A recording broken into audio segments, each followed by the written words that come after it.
दोस्तों, खबर में आगे बढ़ने से पहले अगर आप भी पीएम मोदी का खुलकर समर्थन करते हैं तो अभी इस वीडियो को लाइक कीजिए और लाल बटन को दबा के चैनल को सब्सक्राइब करके घंटी बजाकर कमेंट में लिखिए जय हिंद। योगी आदित्यनाथ का दावा, 5 चरणों में बीजेपी को मिल चुका है पूर्ण बहुमत और छठे चरण में इतनी सीटें जीतने का है लक्ष्य। जी हां दोस्तों, उत्तर प्रदेश के मुख्यमंत्री योगी आदित्यनाथ ने सोमवार को दावा किया कि राज्य विधानसभा चुनाव के शुरुआती 5 चरणों में भारतीय जनता पार्टी को पूर्ण बहुमत मिल चुकी है और छठे चरण में वो 300 से ज्यादा सीटें जीतने के अपने लक्ष्य को हासिल कर लेगी। मुख्यमंत्री ने पिपराइच इलाके में एक चुनावी जनसभा को संबोधित करते हुए कहा कि जनता ने घोर परिवारवाद को ठुकरा दिया है और गोरखपुर के हर बूथ पर कमल खिलना तय है। समाजवादी पार्टी, बहुजन समाज पार्टी और कांग्रेस पर पूर्व में किए गए परस्पर चुनावी गठबंधनों को लेकर परोक्ष रूप से हमला करते हुए योगी आदित्यनाथ ने कहा कि विपक्ष के उन नेताओं का भरोसा करना मुश्किल है जो हर चुनाव में अपने मित्र बदलते रहते हैं। उन्होंने दावा किया कि उनकी सरकार की भावनाएं समाज के हर वर्ग से जुड़ी है, लेकिन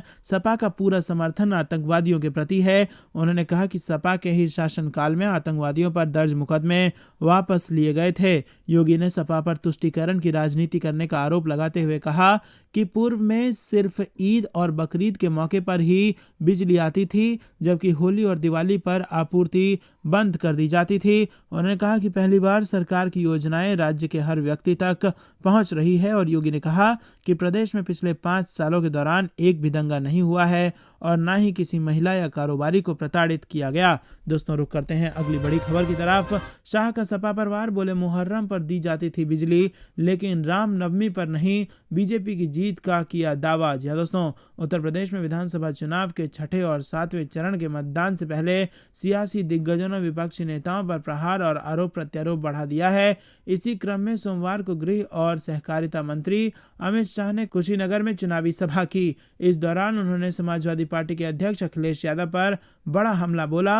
अमित शाह ने अनुच्छेद 370 हटाने को लेकर अखिलेश यादव के बयान का जिक्र करते हुए कहा कि मोदी जी ने चुटकी में अनुच्छेद 370 को समाप्त कर दिया। अखिलेश जी ने कहा कि अगर अनुच्छेद 370 हटा तो खून की नदियां बहेंगी। और अखिलेश, किसको डराते हो भाई, हम डरने वालों में से नहीं है। अनुच्छेद 370 हटा दिया और खून की नदियां तो छोड़ो, किसी की कंकड़ चलाने की हिम्मत नहीं हुई। अमित शाह ने सपा पर हमला बोलते हुए कहा कि अखिलेश जी की सरकार में उन्होंने संकट मोचन मंदिर पर हमला कराने वाले आतंकवादियों का केस वापस लेने का काम किया था। हाईकोर्ट ने इस आदेश पर स्टे लगा दिया और बम धमाके करने वाले आज भी जेल में हैं। अमित शाह ने कहा कि योगी जी ने चुन चुनकर माफियाओं को यूपी से खदेड़ा है। आज अतीक अहमद, आजम खान, मुख्तार अंसारी जेल में हैं और इन तीनों ने सपा बसपा के राज में जनता को परेशान किया है, इसीलिए तीनों को भाजपा सरकार ने जेल में डालने का काम किया है। दोस्तों, रुक करते हैं अगली बड़ी खबर की तरफ। एक ही नारा, एक ही नाम, भगवाधारी जय श्री राम। सीएम योगी के रोड शो में नारे से गुजा गोरखपुर। जी हां दोस्तों, भगवाधारी योगी आदित्यनाथ के आभा मंडल में खो रहे थे।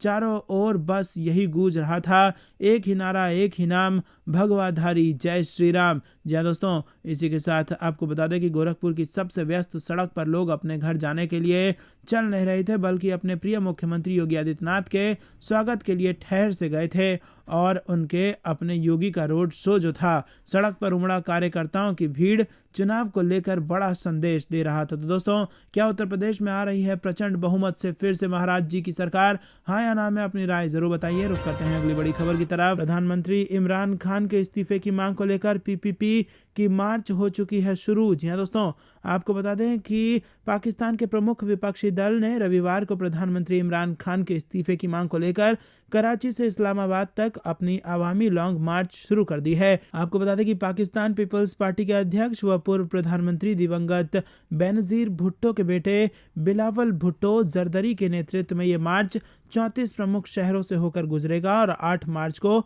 इस्लामाबाद पहुंचेगा, जहां पीपीपी कार्यकर्ता संसद के बाहर डेरा डालेंगे।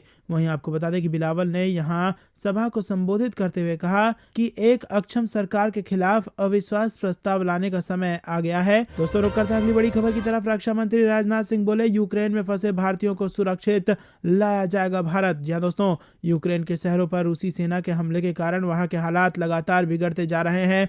दोनों देशों देशों के बीच अब आमने सामने की जंग हो रही है और इस बीच यूक्रेन में फंसे भारतीय नागरिकों और छात्रों को स्वदेश लाने की प्रक्रिया जारी है। वहीं रक्षा मंत्री राजनाथ सिंह ने रविवार को कहा कि भारतीयों को यूक्रेन से वापस भारत लाने का काम लगातार किया जा रहा है। उन्होंने कहा कि हम लोग प्रतिबद्ध हैं कि यूक्रेन में जितने भी भारतीय हैं उन्हें सुरक्षित भारत लाया जाएगा, सभी सरकारी खर्च पर भारत लाए जाएंगे। रक्षा मंत्री राजनाथ सिंह ने कहा कि यूक्रेन और रूस के बीच चल रहे युद्ध में भारत शांति का पक्षधर है। बलिया जिले के बैरैया विधानसभा क्षेत्र में एक चुनावी जनसभा में राजनाथ सिंह ने कहा कि रक्षा के मामले में भारत आत्मनिर्भर बनेगा और आगामी 10 साल में ऐसे हालात हो जाएंगे कि भारत युद्ध सामग्रियों का आयातक देश होने की बजाय निर्यातक देश हो जाएगा। दोस्तों रुक करते हैं अगली बड़ी खबर की तरफ। यूक्रेन से करीब 1000 भारतीयों को निकाला गया। विदेश सचिव ने ऑपरेशन गंगा के बारे में दी है जानकारी। जी हां दोस्तों, यूक्रेन के शहरों पर रूसी सेना के हमले के कारण वहां फंसे भारतीय नागरिकों की वापसी के लिए भारत सरकार की ओर से किए जा रहे प्रयासों को लेकर विदेश सचिव हर्षवर्धन श्रृंगला ने रविवार को जानकारी दी। विदेश सचिव ने बताया कि भारत सरकार ने यूक्रेन में फंसे भारतीय नागरिकों को निकालने के लिए बहुआयामी ऑपरेशन गंगा की शुरुआत की है। उन्होंने कहा कि सरकार की ओर से निकासी की यह पूरी प्रक्रिया अपने खर्च पर शुरू किया गया है। विदेश सचिव हर्षवर्धन श्रृंगला ने जानकारी देते हुए बताया कि यूक्रेन से हमारे लगभग 1000 नागरिकों को रोमानिया और हंगरी के रास्ते निकाला जा चुका है। 1000 अन्य को लैंड रूट के माध्यम से यूक्रेन से निकाला गया है। उन्होंने कहा कि रोमानिया और हंगरी के लिए बॉर्डर क्रॉसिंग कार्यरत है। दोस्तों रुक करते हैं अगली बड़ी खबर की तरफ। आतंकियों की तलाश में सेना का सर्च अभियान, सोपोर में आने जाने के रास्ते किए बंद। जी हां दोस्तों, सोपोर में आतंकवादियों की मौजूदगी के बाद सुरक्षा बलों ने तलाशी अभियान चलाया। रविवार को बड़े पैमाने पर चलाए गए अभियान के दौरान आने जाने के रास्ते बंद करते समय यातायात को कुछ समय के लिए ठप करवाया गया। एक अधिकारी ने बताया कि उत्तरी कश्मीर के सोपोर इलाके की घेराबंदी कर आतंकियों की तलाशी की गई। संयुक्त दल में सेना के 22 RR, सोपोर पुलिस और CRPF की 197 बटालियन के जवान मौजूद रहे। दोस्तों रुक करते हैं अगली बड़ी खबर की तरफ। अमित शाह का बड़ा बयान, बोले साइकिल की सवारी की तो छाती पर मूंग दलेंगे माफिया, सपा बसपा पर बोला हमला। जी हां दोस्तों, केंद्रीय गृह मंत्री अमित शाह ने रविवार को बलिया में कहा कि गलती से भी साइकिल की सवारी की तो माफिया फिर से आपकी छाती पर मूंग दलेंगे। और बुआ भतीजा की सरकारों ने यूपी को बाहुबलियों के हवाले कर दिया था। योगी सरकार ने यूपी को बाहुबलियों से मुक्त कराया है। अतीक अहमद कहाँ है, आजम खान कहाँ है, मुख्तार अंसारी कहाँ है, बड़े बड़े गए, जो चट्टे बट्टे बचे हैं वो भी जेल जाएंगे। योगी सरकार ने यूपी की कानून व्यवस्था को मजबूत किया है। केंद्रीय गृह मंत्री ने सपा बसपा के साथ ही कांग्रेस को भी निशाने पर रखा।